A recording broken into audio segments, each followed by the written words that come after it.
మోసం చేశారా మిమ్మల్ని? ఎన్ని ప్రొడక్షన్ హౌస్లు నాకు డబ్బులు ఎగ్గొట్టినాయో. అయ్యో, ఇండస్ట్రీలో కామన్ అది. సార్ అసలు మీరు చెప్తారు కదా ఎన్ని సినిమాలు చేసినా డబ్బులు సంపాదలేదంటే దాంట్లో సగం మంది ఎగ్గొట్టిన వాళ్ళు ఉంటారు. అయ్యో, మీరంటే ఒక ఎక్స్పెక్టేషన్ తో మనకి డబ్బులు వస్తాయి ఈ సినిమా చేస్తే అనే కదా వెళ్తారు. మనకు టీవీ ఫీల్డ్ ఏంటంటే కొంచెం లేట్గా ఇస్తారు.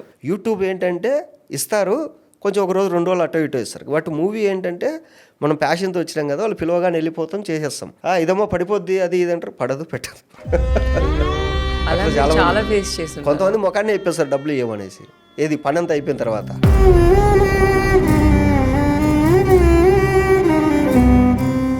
అప్పుడు ఏంటంటే మనకు లోపల ఒకటి ఏముంటుందంటే, ఈడెళ్ళి రేపు ఇంకొక చోట నా గురించి ఏం బ్యాడ్గా చెప్తాడో. ఇప్పుడు రేపు ఒక ప్రొడక్షన్ అనుకుంటుంది ఈ మూవీలో మహేష్ ఇట్టా పెట్టుకుందామని, ఈడు నా మీద గర్జు పెట్టుకొని అక్కడికి వెళ్ళి వద్దు సార్ వాడు అది సార్ ఇది సార్ అని చెప్తే, సో అంటే ఫ్యూచర్ కోసం మనం ఎందుకులే ఈ సర్కిల్ లో బ్యాడ్ అవ్వకూడదు అని కూడా కాంప్రమైజ్ అయిపోతారు. దీనిలో కూలీలో డైలాగ్ ఉంటుంది కదా, ఇది మోసపోయినా అనుకోక తప్పించుకున్నా అనుకో అని. సో మన లిస్ట్ లో వాడు ఒకడు యాడ్ ఓకే ఈడు ఫోన్ చేసి ఎత్తకూడదు, పిలిస్తే మనం వెళ్ళకూడదు. సో అనేది అయిపోయి వచ్చేసేయాలి. అట్లా మీ లైఫ్ లో ఎవరైనా వెన్నుపోటు పొడిచిన వాళ్ళు ఉన్నారు? చాలా మంది ఉన్నారు. ఒకరిని నమ్మి ఒక ప్రాజెక్ట్ మొత్తం చేతిలో పెడితే హార్డ్ డిస్క్లు ఎత్తుకొని పోయి నాకు డబ్బులు ఇస్తేనే ఇస్తా అని చెప్పి బ్లాక్మెయిల్ చేశారు. అయ్యో. సో నేనేం చేశా అంటే వాడిని కొడితే కొట్టచ్చు, నేను వెళ్ళిపోయి. బట్ ఏంటంటే వాడికి హార్ట్ స్టంట్ పడింది. ఏం చేద్దాం, వాళ్ళ పేరెంట్స్కి నేనేం చెప్పుకోవాలి తర్వాత వాడికి ఏమన్నా అయితే, సరే అని చెప్పి వదిలేసి మళ్ళీ డబ్బులు పెట్టి మళ్ళీ కంప్లీట్ చేసుకున్నాం ప్రాజెక్ట్. అమ్మో, అలాంటి అప్పుడు మీరు ఎలా ఫేస్ చేశారు దాన్ని? మీరు ఎలా, మీ దగ్గర కూడా అంత బిగ్ బాస్ నేర్పించింది. బిఫోర్ బిగ్ బాస్ ఏంటి వెళ్ళి కుక్కను కొట్టి కొట్టేసింది.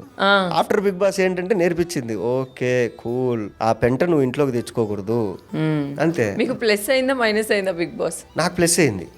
అంటే అప్పటిదాకా నేను ఫస్ట్ వెళ్ళినప్పుడు కూడా చెప్పా, నేను సినిమాలో కామెడీ రోల్స్ చేస్తా అంటే రియల్ లైఫ్ లో కమెడీని అయితే కాదు, చాలా సీరియస్గా ఉంటా, బయట నేను అనుకున్నదంతా స్క్రీన్ మీద పెడతా నేను కామెడీగా, సో అని చెప్పిన. సో వెళ్ళిన తర్వాత అది ఒక రకంగా సూసైడ్ అటెంప్టే. అప్పుడప్పుడు ఎదుగుతానా, నేను లోపలికి వెళ్ళిన తర్వాత నా క్యారెక్టర్ జనాలకి నచ్చకపోతే అనేది. కాకపోతే నాకు చాలా మంది చెప్పింది ఏంటంటే, నువ్వు వెళ్ళరా, నువ్వు నచ్చుతావురా జనాలకి, నువ్వు నచ్చుతావురా.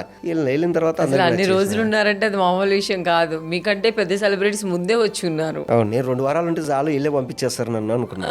బట్ చూసి జనాలు అందరూ ఓకే ఎంకరేజ్ చేస్తారు, ఓకే. అప్పుడు తెలిసింది ఓకే మనం తీసుకున్న రిస్క్ వల్లే మనకు తెలిసింది జనాలకు రీచ్ ఎక్కువ పోయింది అని. బిగ్ బాస్ లో ఏదైనా ఇది నేర్చుకున్నాను నేను అనే పాయింట్ ఏదైనా ఉందా? బిగ్ బాస్కి వెళ్ళిన తర్వాత నాకు ఒకటి పేషెన్సీ పెరిగింది. నాకు ఇంతకుముందు ఏదైనా ఇప్పుడు అయిపోవాలంటే ఇప్పుడు అయిపోవాల్సిందే. బట్ బిగ్ బాస్కి వెళ్ళిన తర్వాత ఏంటంటే కొంచెం వెయిట్ చేద్దాం, ఆ టైం వచ్చినప్పుడు అయింది. ఓపిక వచ్చింది. బిగ్ బాస్ లో ఇప్పటికీ మర్చిపోలేని మెమరీస్ ఏదైనా ఉందా? మర్చిపోలేని మెమరీస్ అంటే నాకు ఫినాలేలో చిరంజీవి గారు వచ్చి ఒక 1.5 minute పొగిడేశాను నన్ను. అప్పుడు దీని అమ్మ సాలరా, మన ఇండస్ట్రీకి మనం దేవుడు అనుకునే చిరంజీవి గారు నన్ను పొగినారు. ఇండస్ట్రీ మొత్తం ఒక సైడ్, నేను ఒక సైడ్. మేము ఎలా ఫీల్ అయ్యేవాళ్ళం అంటే, చిరంజీవి గారు మీ వీడియోస్ చూస్తున్నారు అని చెప్పేసి ఆయన సెక్యూరిటీ వాళ్ళు చెప్పేవాళ్ళు నాకు. అప్పుడు మేము ఎలా ఫీల్ అయ్యాం అంటే, చిరంజీవి గారి కంట్లో మా రిఫ్లెక్షన్ పడుతుంది, దీనమ్మ చాలరా అనుకున్నాం. అలాంటిది చిరంజీవి గారు వచ్చి మహేష్ యాంగ్రీ యంగ్ మ్యాన్ తోపురా అది ఇదనగా దీనమ్మ ఇంకేం కావాలో దీనికన్నా అనిపించింది. అట్లా